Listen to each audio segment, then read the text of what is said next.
മുത്തു, ഇങ്ങനെ തളർന്നു കിടന്നിട്ട് എന്താ കാര്യം? ഒക്കെ നല്ലതാണെന്ന് വിചാരിച്ച് സമാധാനിക്ക്. എഴുന്നേറ്റ് കൈ കഴുകേ. നീ എന്നിട്ട് ഈ കുന്തമണി പോലെ നോക്കിയേക്കണേ. അതൊക്കെ അവിടെ വെച്ചിട്ട് ഇത്തിരി തണ്ണി എടുത്തു കൊടുത്തേ. വേണ്ട. ഈ വഴക്കും പിണക്കൊക്കെ മനുഷ്യന്മാര് തമ്മിലാകാം. കഞ്ഞോടും ചോറിനോടും പിണഞ്ഞ ജീവൻ കെടുക്കില്ല. നമ്മൾ വിചാരിക്കുന്ന പോലെ കാര്യങ്ങൾ നടന്ന പിന്നെ ദൈവത്തിന് എന്താ ഒരു പണി? ഒരു കുന്നുണ്ടെങ്കിൽ ഒരു കുഴിയുണ്ട്. ഈ സന്തോഷവും സങ്കടമൊക്കെ ജീവിതത്തിൽ പറഞ്ഞിട്ടുള്ളതാ. ഒക്കെ നമ്മൾ കൺട്രോൾ ചെയ്യാൻ പഠിക്കണം, അത്രേ ഉള്ളൂ. അല്ലെങ്കിൽ തന്നെ ഇപ്പോ ഇതിനു വേണ്ടി സങ്കടപ്പെടാൻ എന്താ ഉള്ളത്? മീനുവിന് അവിടെ പരമസുഖായിരിക്കും. കാടനും മാടനും ഒന്നും അല്ലല്ലോ കെട്ടിയത്, നമ്മുടെ ചന്തൂട്ടിയല്ലേ. ഇനിയിപ്പോ അവളെന്തെങ്കിലും തെറ്റ് ചെയ്തിട്ടുണ്ടെങ്കിൽ തന്നെ നീ വേണ്ടേ പൊറുക്കാൻ? അവളുടെ അച്ഛനും അമ്മയും ഒക്കെ നീയല്ലേ. പൊറുക്കണം. നിന്നെ കാണാണ്ട് മനസമാധാനായിട്ട് അവൾക്ക് ഒരു ദിവസം കഴിയാൻ പറ്റുന്നുണ്ടാവില്ല. ഒക്കെ മറന്ന് നീ അവളെ ചെന്ന് കാണണം. മണ്ണോട് മണ്ണ് ചേരേണ്ട മനുഷ്യരല്ലടാ. എന്തിനാ ഈ വാശിയും വൈരാഗ്യമൊക്കെ?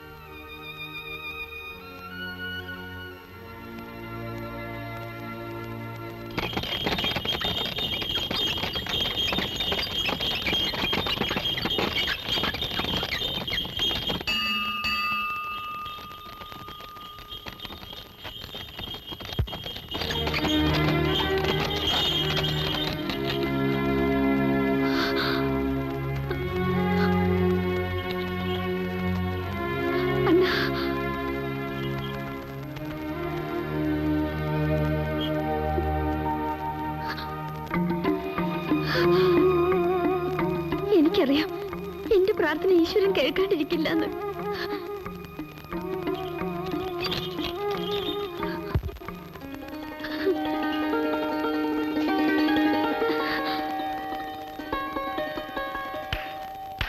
വാഴുക വാഴുക, നടികർ തിലകമേ വാഴുക. നന്നായിട്ടുണ്ടാ നിന്റെ അഭിനയം. വെട്ടും കുത്തും എന്നൊക്കെ പറഞ്ഞ് വാശി പിടിപ്പിച്ച് 10 പൈസ പോലും കൊടുക്കാതെ പെങ്ങളെ നല്ലൊരു തറവാട്ടിലേക്ക് കെട്ടിച്ചയച്ചില്ലേ? ഇവളുടെ സ്വത്തുക്കൾ മുഴുവൻ ഇനി നിനക്ക് അനുഭവിക്കാം. അവകാശം ചോദിച്ചാലും വരാൻ പോണില്ല. മിടുക്കൻ, മിടുമിടുക്കൻ.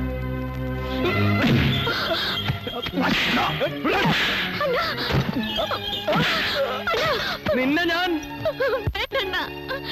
അങ്ങനെ ആരുടെയും തലയിൽ അവളെ കെട്ടിവെക്കേണ്ട കാര്യം എനിക്കില്ല. സ്വത്തും പണവും മോഹിച്ച് ഒരുത്തന്റെയും തറവാട്ടിലേക്ക് തള്ളിവിടേണ്ട ഗതികേരം വന്നിട്ടില്ല. അന്തസ്സായിട്ട് ഇറക്കി വിടാനുള്ളത് ഞാൻ ഉണ്ടാക്കിയിട്ടുണ്ട്. എന്റെ പെങ്ങൾക്ക് എന്ത് കൊടുക്കണമെന്ന് എനിക്കറിയാം.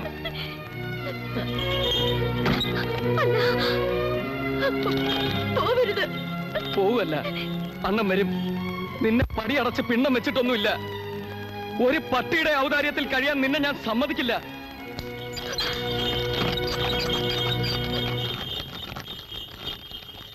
ആശാനെ, ഞാൻ അവനെ വല്ല കടുങ്കയും ചെയ്തേനെ. പക്ഷേ എനിക്കെന്തെങ്കിലും പറ്റിയ നമ്മുടെ സീതമ്മയുടെ കാര്യം ഓർത്തിട്ടാ.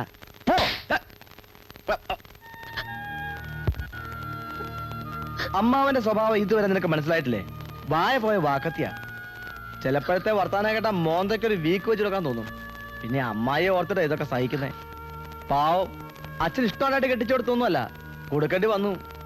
ഇവിടുത്തെ കാര്യസ്ഥനായിരുന്നു ഇയാള്, അച്ഛന്റെ വിനീത വിശ്വസ്തൻ. പക്ഷേ അതൊക്കെ പോട്ടെ, ഏതായാലും മുത്തു ഒന്ന് കൊടുത്തല്ലോ, നന്നായി. നീ ഇതോർത്ത് വിഷമിക്കൊന്നും വേണ്ട, അതൊക്കെ അങ്ങനെ കിടക്കും. ഏയ്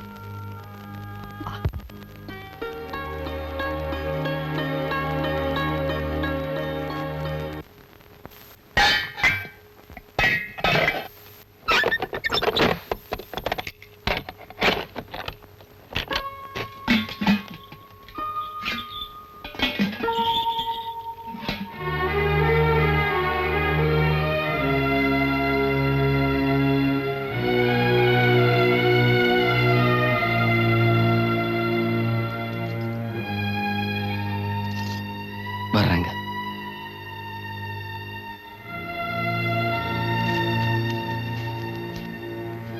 எல்லாருக்கும் கொடுத்துட்டு சின்னையா. சரிங்க ஐயா. இந்த மண்ணைய வீட்டை எதுக்குயா வித்த? தேவை இருக்கு பாட்டிமா, தேவை இருக்கு. പെമ്പിള്ളേരെ കെട്ടിച്ചു കൊടുക്കുമ്പോ സ്ത്രീധനം കൊടുക്കണം. അത് നാട്ടുകാണപ്പാ. പക്ഷെ അങ്ങനെ എല്ലാം വിറ്റുപെറുക്കി വാശി കാണിക്കണോ? വാശിയല്ല, അഭിമാനത്തിന്റെ പ്രശ്ന. എന്റെ മീനുമോൾ ആരുടെയും മുമ്പിൽ നാണം കെടാൻ പാടില്ല. ഞാൻ സഹിക്കില്ല. ഒരു വാക്ക് എന്നോട് പറയായിരുന്നില്ലേ? പറഞ്ഞാ ഇതൊന്നും വിൽക്കാൻ മാമൻ സമ്മതിക്കില്ല. അതുകൊണ്ടാ. ഒരു പിടി മണ്ണെങ്കിലും നിനക്ക് വേണ്ടി കരുതി വെക്കാറുന്നില്ലേ? വേണ്ട, എനിക്കൊന്നും വേണ്ട.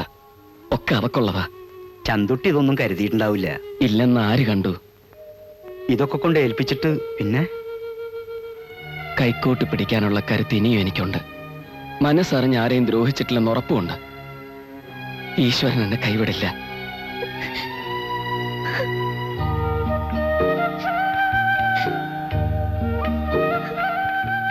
ഞാൻ വരും. കടല് കടന്നൊന്നും അല്ലല്ലോ പോകുന്നത്. കണ്ണോടക്കെ ഒന്ന് ചിരിക്കടി കുതിര. താങ്ക്സ്.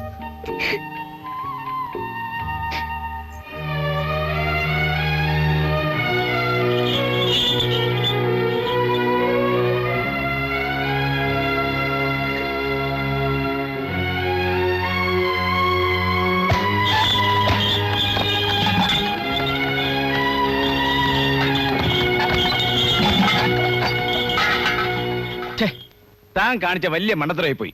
ആങ്ങളെയും പെങ്ങളും കൂടി നിൽക്കണ കണ്ടപ്പോ പെട്ടെന്ന് വന്ന ദേഷ്യത്തിന് എടോ, പതുങ്ങേണ്ട അടുത്ത് പതുങ്ങണം, പായേണ്ട അടുത്ത് പായണം. കുറുക്കന്റെ ബുദ്ധിയുള്ള തനിക്ക് ഇതൊക്കെ ഞാൻ പറഞ്ഞു തരണോ? ആ പെണ്ണി വിവരം ചന്തുട്ടിയോട് പറയില്ലാന്ന് തോന്നുന്നുണ്ടോ? ചന്തുട്ടി വെറുപ്പിച്ചാ പിന്നെ തനിക്ക് ആ വീട്ടിൽ നിൽക്കാൻ പറ്റുമോ? തന്റെ ഏറ്റവും വലിയ പ്രശ്നം ചന്തുട്ടിയല്ലേ? അപ്പോ ഞാനൊരു കാര്യം പറഞ്ഞാൽ താൻ കേൾക്കൂ. അവനെ അങ്ങ് തട്ടിയാലോ? ചന്തുട്ടിയെ തട്ടിയാൽ ആ പെണ്ണ് വിധവയാകും. സ്വത്തുക്കളെല്ലാം അവളിൽ വരും. അവളെ പിന്നെ എങ്ങനെ കൈകാര്യം ചെയ്യണമെന്ന് തന്നെ ഞാൻ പഠിപ്പിക്കണോ? പക്ഷെ എനിക്കിതി പങ്കുണ്ടെന്ന് പുറത്തൊരു കുഞ്ഞറിയരുത്. അത് ഞാൻ ഏറ്റെടൂ. പള്ളത്താമ്പെട്ടി വഴി അവൻ ചന്തയിലേക്ക് പോണത്. അതിനിടയ്ക്കുള്ള സ്ഥലത്ത് വെച്ചാണെങ്കിൽ ഒരു ഈച്ച പോലും അറിയില്ല.